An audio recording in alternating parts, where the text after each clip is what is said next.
Hello everyone, I hope आप लोग सब ठीक होंगे। आज का हमारा डिस्कशन का टॉपिक है a very famous renaissance philosophy humanism. आज के लेक्चर में हम लोग डिस्कस करेंगे what is humanism, characteristics of humanism and history of humanism. तो चलिए आज का लेक्चर स्टार्ट करते हैं हम।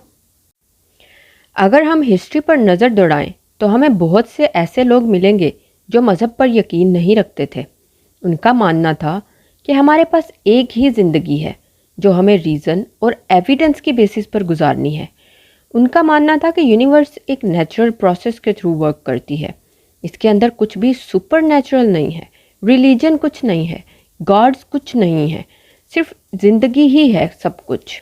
उनका मानना था कि इंसान की खुशी, नफ़ा और नुकसान ही ज़िंदगी का असल मरकज़ है। इंसान को ज़िंदगी का हर फैसला अपनी खुशी, नफ़ा और नुकसान देखते हुए करना चाहिए। Reason and humanity are the centers of universe, ये मेन बिलीफ था ह्यूमनिज्म का।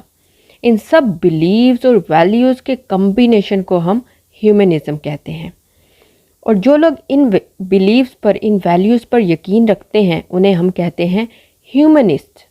ह्यूमनिस्ट का यकीन है कि हमें एक ही ज़िंदगी मिली है और ये हमारी रिस्पॉन्सिबिलिटी है कि हम इसे बेहतरीन बनाएं। उनका मानना है कि अगर इंसान को रीज़न और नॉलेज को यूज़ करते हुए आज़ादाना फ़ैसला करने का हक़ मिले तो वो अपनी ज़िंदगी के मसलों को आसानी से हल कर सकते हैं।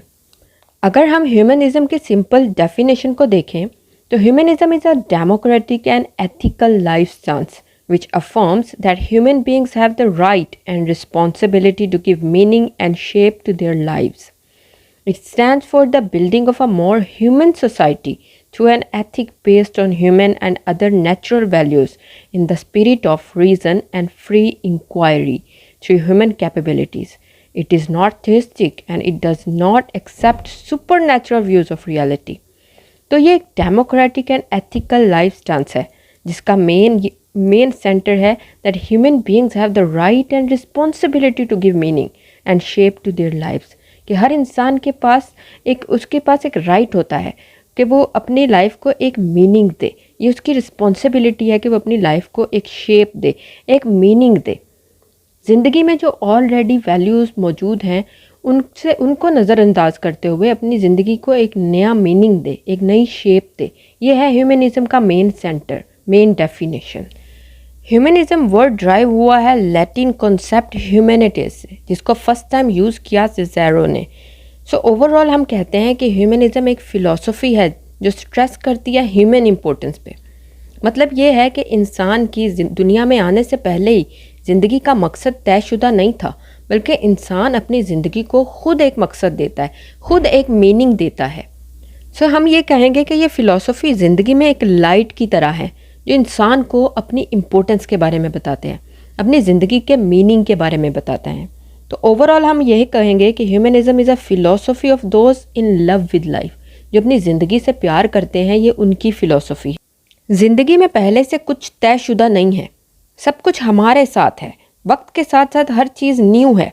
ह्यूमनिस्ट अपनी ज़िंदगी की जिम्मेदारी खुद लेते हुए ज़िंदगी के न्यू एडवेंचर्स को, न्यू डिस्कवरीज़ को, न्यू नॉलेज को और न्यू ऑप्शंस को लुत्फ़ उठाने पर यकीन रखते हैं। उनका यकीन है कि ज़िंदगी में हर चीज़ न्यू है। Adventures, discoveries, options, new knowledge, सब कुछ न्यू है, कुछ भी पहले से तयशुदा नहीं है। ये है ह्यूमनिज़म का या ह्यूमनिस्ट का मेन बिलीफ। ये फ़िलॉसफी रेनेसेंस एज में स्टार्ट हुई जब मैन को यूनिवर्स का सेंटर कंसीडर किया गया। तब से ये फ़िलॉसफी स्टार्ट हुई जिसका मेन मकसद लोगों को ये बताना था कि ज़िंदगी को गुजारने के लिए रिलीजन की या गॉड्स की या इन चीज़ों की ज़रूरत ना पड़े, इन चीज़ों का सहारा ना लिया जाए, बल्कि अपनी ज़िंदगी को खुद एक मतलब देना चाहिए। अपनी ज़िंदगी की खुशियों का, दुखों का इसके खुद रिस्पॉन्सिबल होना चाहिए, ना कि किसी और का सहारा लें इस चीज़ के लिए। तो ये मेन इनका बिलीफ था ह्यूमनिस्ट का या ह्यूमनिज़म का, इस फ़िलॉसफी का। तो उम्मीद है आपको समझ आई होगी इस फ़िलॉसफी की। आज के लिए इतना ही। मैं मिलूँगी अपनी नेक्स्ट वीडियो में, तब तक के लिए खुदा हाफिज़।